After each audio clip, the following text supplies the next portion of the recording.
आपके सामने BA second year 4th semester का एक टॉपिक लेकर आए हैं जिसका नाम है पॉपुलेशन ऑफ द वर्ल्ड, यानी विश्व की जनसंख्या। इस टॉपिक के अंदर हम ये पढ़ेंगे कि विश्व के अंदर जनसंख्या कहाँ कितनी पाई जाती है, कहाँ कम पाई जाती है और कहाँ ज्यादा पाई जाती है। इसके अलावा इसके अंदर हम ये पढ़ेंगे कि जो विश्व के अंदर जनसंख्या कम या ज्यादा पाई जा रही है उसको प्रभावित करने वाले कारक कौन कौन से हैं। अगर हम ये देख रहे हैं, सीधा ही अगर हम देखें तो विश्व की लगभग 90% जनसंख्या है वो पृथ्वी के लगभग 10% भूभाग पर पाई जाती है, लेकिन 10% जनसंख्या है वो 90% भूभाग पर पाई जाती है। मतलब क्या है, अगर यहीं से हम देखें कि जो 90% जनसंख्या रह रही है 10% भूभाग पे, ये भूभाग रहने के लायक है मनुष्य के। लेकिन अगर ये जिक्र हम करें जो 10% जनसंख्या रह रही है 90% भूभाग पे, तो ये वाला भाग है वो रहने के लायक नहीं है। अगर आज 2020 के अंदर हम देखें तो विश्व की जो जनसंख्या है वो है 7.8 बिलियन। अगर इसके अंदर हम देखें तो सबसे ज्यादा जो जनसंख्या है वो है चीन की, दूसरे नंबर पर है भारत, तीसरे नंबर पर है यूएसए, चौथे पे है इंडोनेशिया और पांचवा जो नंबर है वो है पाकिस्तान का। अगर महाद्वीप के अकॉर्डिंग देखें तो सबसे ज्यादा जो जनसंख्या है वो है एशिया महाद्वीप की। एशिया के बाद फिर नंबर आता है आपका अफ्रीका, फिर आता है यूरोप का, फिर दक्षिणी अमेरिका, उसके बाद उत्तरी अमेरिका। ये महाद्वीप के अकॉर्डिंग जनसंख्या का वितरण है। अगर यहां हम देखें तो कुछ एक देश या कुछ एक महाद्वीप ऐसे हैं जिनके अंदर जनसंख्या बहुत ज्यादा पाई जाती है और कुछ एक देश और कुछ एक महाद्वीप ऐसे हैं जहां जनसंख्या नहीं पाई जाती। अगर महाद्वीप का जिक्र करें तो एक अंटार्कटिका महाद्वीप है, वहां जनसंख्या नहीं पाई जाती। कहने का मतलब वो बिल्कुल ही निर्जन है। तो इस चैप्टर के अंदर जो हम पढ़ने जा रहे हैं वो यही पढ़ेंगे कि जनसंख्या किसी स्थान के ऊपर ज्यादा क्यों पाई जाती है या जनसंख्या किसी स्थान के ऊपर कम क्यों पाई जाती है। ये जो फैक्टर्स है इनको हमने 4 भागों के अंदर डिवाइड किया है। पहला है फिजिकल फैक्टर यानी भौतिक कारक, दूसरा है आपका इकोनॉमिक फैक्टर यानी आर्थिक कारक, तीसरा जो आपका है वो है सोशियो कल्चरल फैक्टर्स यानी सामाजिक सांस्कृतिक कारक, उसके बाद चौथा जो आपका फैक्टर है वो है पॉलिटिकल फैक्टर या राजनीतिक कारक। एक एक का हम अध्ययन करेंगे। इसमें जो सबसे पहला दे रखा है वो है भौतिक कारक, और भौतिक कारक के अंदर जो पहला फैक्टर मैंने आपके सामने लिखा है वो है रिलीफ। रिलीफ जिसको हम क्या कहते हैं, उचावच भी कहते हैं। पहले तो यही चीज है, उचावच का मतलब क्या होता है। उचावच का मतलब क्या है, धरती के ऊपर किन्हीं दो बिंदुओं के बीच ऊंचाई के अंतर को ही क्या कहा जाता है, उचावच कहा जाता है। अब इसके अंदर अगर हम देखें तो जहां उचावच उबड़ खाबड़ होगा वहां जनसंख्या कम निवास करेगी, जहां क्या होगा, उचावच ऊंचा नीचा होगा। कहने का मतलब जो पर्वतीय क्षेत्र होगा, पठारी क्षेत्र होगा, वहां जनसंख्या कम निवास करेगी, और जो समतल भूभाग होगा वहां जनसंख्या ज्यादा निवास करेगी। एग्जाम्पल के लिए हम ले लेते हैं कि जो भारत का हिमालयी क्षेत्र है वहां जनसंख्या कम निवास करती है। क्यों? क्योंकि वहां का उचावच ऊंचा नीचा है। लेकिन जो आपका हरियाणा का क्षेत्र मान ले, पंजाब का, बिहार का, पश्चिम बंगाल का, यहाँ समतल भूभाग पाया जाता है तो यहाँ जनसंख्या ज्यादा निवास करेगी। दूसरा फैक्टर जो दे रखा है वो है क्लाइमेट का। सबसे इंपॉर्टेंट है ये क्लाइमेट। अब क्लाइमेट के अंदर अगर हम देखें तो जहां क्लाइमेट क्या होगी, सम होगी या रहने के लायक होगी मनुष्य के, जहां न ज्यादा गर्मी है न ज्यादा सर्दी है वहां जनसंख्या ज्यादा निवास करेगी। लेकिन जहां की जलवायु विषम है, विषम का मतलब जहां या तो ज्यादा गर्मी पड़ती है या ज्यादा सर्दी पड़ती है, वहां कम लोग निवास करेंगे। एग्जाम्पल अगर हम लें तो जो आपका अंटार्कटिका है वहां की जलवायु रहने के लायक नहीं है, क्योंकि वहां बहुत ज्यादा सर्दी पड़ती है, इसलिए वहां लोग नहीं रहते। लेकिन जो आपका शीतोष्ण कटिबंधीय प्रदेश है जिसके अंदर भारत को भी हम ले सकते हैं, उस क्षेत्र के अंदर जनसंख्या ज्यादा निवास करती है। इंडोनेशिया के अंदर जनसंख्या ज्यादा निवास करती है। इसके पीछे का रीजन क्या है, क्यों? क्योंकि वहां की क्लाइमेट क्या है, रहने के लायक है। क्योंकि जो विषम जलवायु होगी वो क्या कर देती है, जो मनुष्य है उसको आलसी बना देती है, सुस्त बना देती है, इसलिए वहां लोग ज्यादा रहना पसंद नहीं करेंगे। तीसरा जो फैक्टर दे रखा है वो है सोइल का, जिसको हम कहते हैं मृदा या मिट्टी। ये सबसे इंपॉर्टेंट चीज है कि मिट्टी के ऊपर ही हमारी आजीविका निर्भर करती है। जैसे भारत एक कृषि प्रधान देश है, इन देशों के अंदर क्या है, जो लोग हैं वो मिट्टी के ऊपर डिपेंड है। मिट्टी के ऊपर कैसे डिपेंड है कि यहाँ के अधिकतर जो लोग हैं वो कृषि कार्यों के अंदर लगे हुए हैं, और कृषि के अंदर जो सबसे अहम रोल होता है वो होता है मिट्टी का। अब जिस स्थान के ऊपर मिट्टी क्या बहुत ज्यादा उपजाऊ है वहां जनसंख्या ज्यादा निवास करेगी, और जिस स्थान के ऊपर मिट्टी अनुपजाऊ है, कहने का मतलब खेती के लायक नहीं, वहां कम लोग निवास करेंगे। अब यहाँ एग्जांपल हम ले लेते हैं बिहार का, पश्चिम बंगाल का, हरियाणा और पंजाब का। इन क्षेत्रों के अंदर जनसंख्या ज्यादा निवास करती है। क्यों निवास करती है? क्योंकि यहाँ की मिट्टी है वो खेती के लायक है, इसलिए यहाँ लोग ज्यादा निवास करेंगे। इसी से उल्टा एग्जांपल हम ले लेते हैं राजस्थान का। अब राजस्थान के अंदर जो मिट्टी है वो कृषि के ज्यादा लायक नहीं है, इसलिए वहां जनसंख्या है वो कम निवास करेगी। उसके बाद अगला जो मैंने फैक्टर लिखा है वो है वेजिटेशन, जिसको हम बोलते हैं वनस्पति।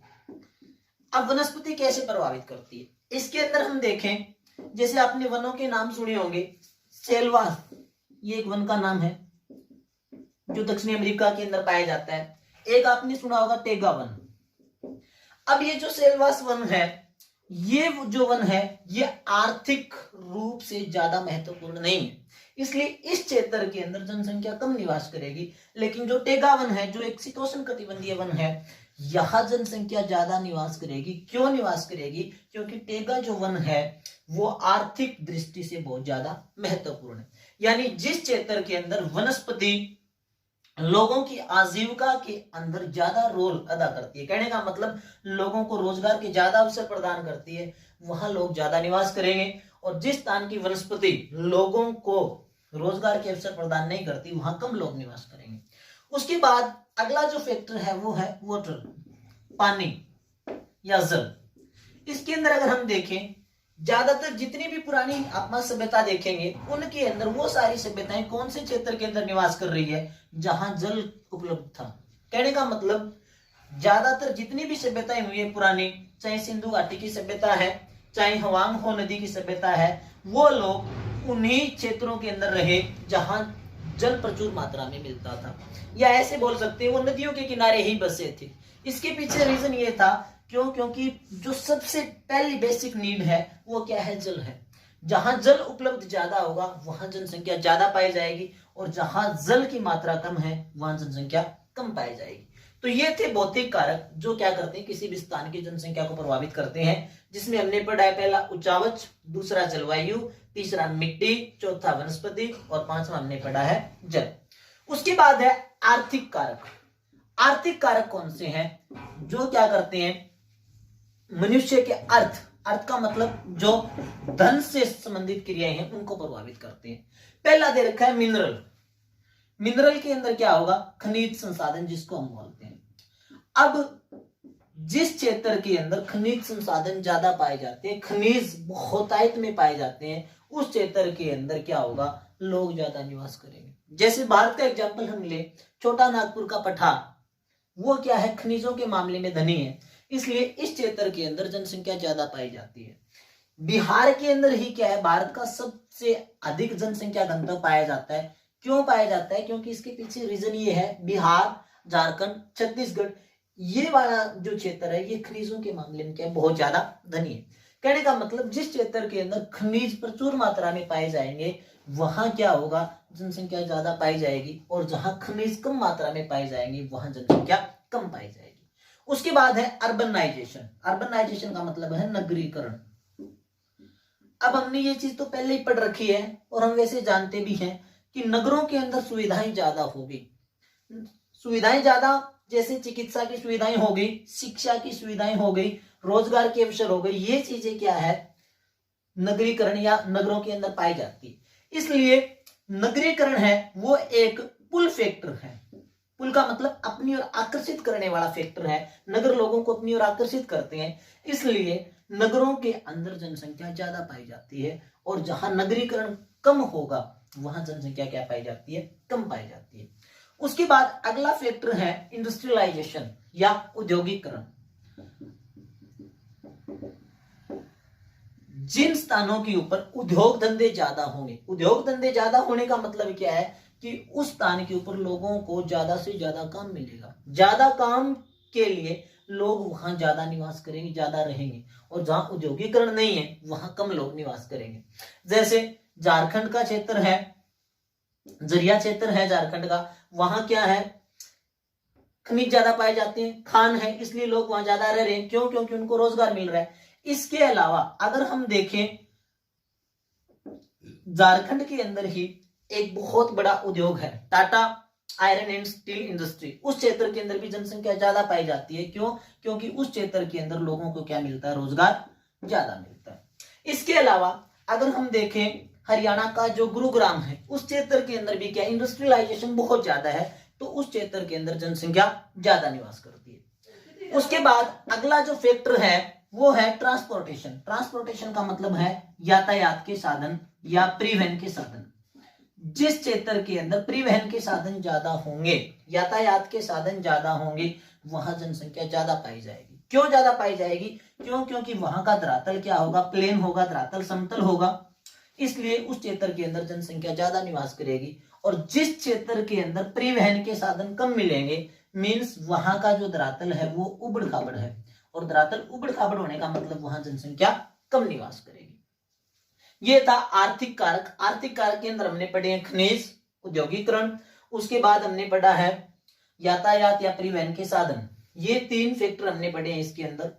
एक बीच में हमने छोड़ दिया नगरीकरण। ये 4 फैक्टर हमने पढ़े आर्थिक कारक के अंदर। उसके बाद अगला जो कारक है वो है आपका सामाजिक और सांस्कृतिक कारक। सामाजिक और सांस्कृतिक कारक के अंदर हमने 2 फैक्टर लिए हैं, जिसमें जो सबसे पहला दे रखा है वो है डी एस्टेब्लिशमेंट। डी एस्टेब्लिशमेंट का मतलब क्या होता है? इसके अंदर हम ये पढ़ेंगे कि जब किसी स्थान के ऊपर जो जनसंख्या है वो उस स्थान को छोड़कर दूसरे स्थान के ऊपर चली जाएगी, तो जिस स्थान से जाएगी, यानी उत्प्रवास और आप्रवास, जिस स्थान से जनसंख्या जाएगी उस स्थान पर जनसंख्या की कमी हो जाएगी, और जिस स्थान पर जाकर रहने लग जाएगी उस स्थान पर क्या हो जाएगी, जनसंख्या बढ़ जाएगी। कहने का मतलब जैसे भारत के अंदर ही हम एग्जांपल लें महाराष्ट्र का, और दूसरा एग्जांपल है बिहार का। जो बिहार के जो लोग हैं वो क्या करते हैं, अपने स्थान को छोड़कर दूसरे स्थान के ऊपर चले जाते हैं। क्यों चले जाते हैं? क्यों? क्योंकि वहां रोजगार के अवसर क्या होंगे, ज्यादा होंगे। इसके अतिरिक्त एक फैक्टर और भी है, जैसे कि 1947 के अंदर, 1947 के अंदर क्या हुआ था, भारत का विभाजन हुआ था। भारत का विभाजन होने के कारण क्या हुआ था, भारत के बहुत सारे लोग हैं वो पाकिस्तान के अंदर चले गए थे, और पाकिस्तान के बहुत सारे लोग हैं भारत में आकर बस गए थे। कहने का मतलब जनसंख्या का क्या हुआ था, स्थानांतरण हुआ था। इसके अलावा यूरोपीय जो देश थे, यूरोपियन जो कंट्रीज थे, उनके अंदर क्या किया गया था, जो यहूदी लोग थे उनके ऊपर बहुत ज्यादा अत्याचार किया गया था, जिसके कारण जो यहूदी लोग थे उन्होंने क्या किया था, इजराइल नाम का एक जो देश है वहां जाके क्या की, शरण ली थी। कहने का मतलब यूरोप की जनसंख्या कम हो गई थी और इजराइल की जनसंख्या क्या हो गई थी, बढ़ गई थी। ये है डी एस्टेब्लिशमेंट। और इसी से रिलेटेड ही इसका एक और फैक्टर है माइग्रेशन ऑफ द लेबर, जो मैंने आपको पहले बता दिया है कि जहां क्या होगा, जो लोग हैं वो काम करने के लिए बाहर जाएंगे, वहां जनसंख्या कम हो जाएगी, और जिस स्थान के ऊपर जाकर काम करेंगे वहां जनसंख्या क्या हो जाएगी, बढ़ जाएगी। जैसे मैंने एग्जांपल दिया कि बिहार वाले जो लोग हैं काम के दिनों के अंदर, जैसे अभी हरियाणा के अंदर हम देखें तो बिहार वाले जो लोग हैं वो हरियाणा के अंदर आकर क्या कर लेते हैं, काम करना शुरू कर देते हैं। अब यहाँ से क्या होगा, बिहार के अंदर जनसंख्या कम हो जाएगी और हरियाणा के अंदर बढ़ जाएगी। इसके अलावा मैंने एग्जाम्पल ये दिया है कि जो ज्यादातर जो बिहार के निवासी वो महाराष्ट्र के अंदर जाकर क्या करते हैं, प्रवास कर जाते हैं। इसलिए क्या होगा, बिहार के अंदर जनसंख्या कम हो जाएगी और महाराष्ट्र के अंदर क्या हो जाएगी, जनसंख्या बढ़ जाएगी। लास्ट जो फैक्टर दे रखा है वो आपका है पॉलिटिकल फैक्टर या राजनीतिक कारक। राजनीतिक कारक के अंदर क्या होगा, पहली चीज तो ये है कि किसी भी देश की जो सरकार है उसकी नीतियां किस प्रकार की है। सरकार की नीति ही राजनीतिक कारक के अंदर प्रमुख है। जैसे अगर हम देखें चीन और भारत, ये 2 बड़े देश हैं जनसंख्या की दृष्टि से, इनकी जनसंख्या बहुत ज्यादा है। अब ये देश क्या करना चाह रहे हैं, ये अपनी जो जनसंख्या उसको कंट्रोल करना चाह रहे हैं, परिवार नियोजन को बढ़ावा दे रहे हैं। इसलिए यहां जनसंख्या क्या है, उस गति से नहीं बढ़ रही है। कहने का मतलब ये क्या कर रही है, यहाँ की जो सरकारें हैं वो जनसंख्या को घटाना चाह रही है। लेकिन कुछ एक देश ऐसे हैं जहां जनसंख्या बहुत ज्यादा कम है, वहां क्या किया जाता है, जनसंख्या को प्रोत्साहन दिया जाता है। कहने का मतलब जो रूस है, रूस का एक क्षेत्र है साइबेरिया, जहां बहुत ज्यादा ठंड पड़ती है, इस क्षेत्र के अंदर क्या किया जाता है, जो रूस की सरकार है वो लोगों को मोटिवेट करती है कि वो क्या करें, उस क्षेत्र के अंदर जाकर बसें और वहां ज्यादा से ज्यादा क्या करें, जनसंख्या को बसाया जा सके। कहने का मतलब अगर सरकार की नीतियां जनसंख्या बढ़ाने के पक्ष में है तो वहां क्या होगी, जनसंख्या बढ़ेगी। लेकिन अगर सरकार कंट्रोल कर रही है किसी भी स्थान की जनसंख्या को तो वहां जनसंख्या क्या हो जाएगी, कम हो जाएगी। जैसे मैंने एग्जांपल दिया चीन और भारत का। इसके अलावा एक चीज और भी है राजनीतिक कारक के अंदर ही, कि किसी भी देश के अंदर जो सरकार है वो स्थिर है या अस्थिर है।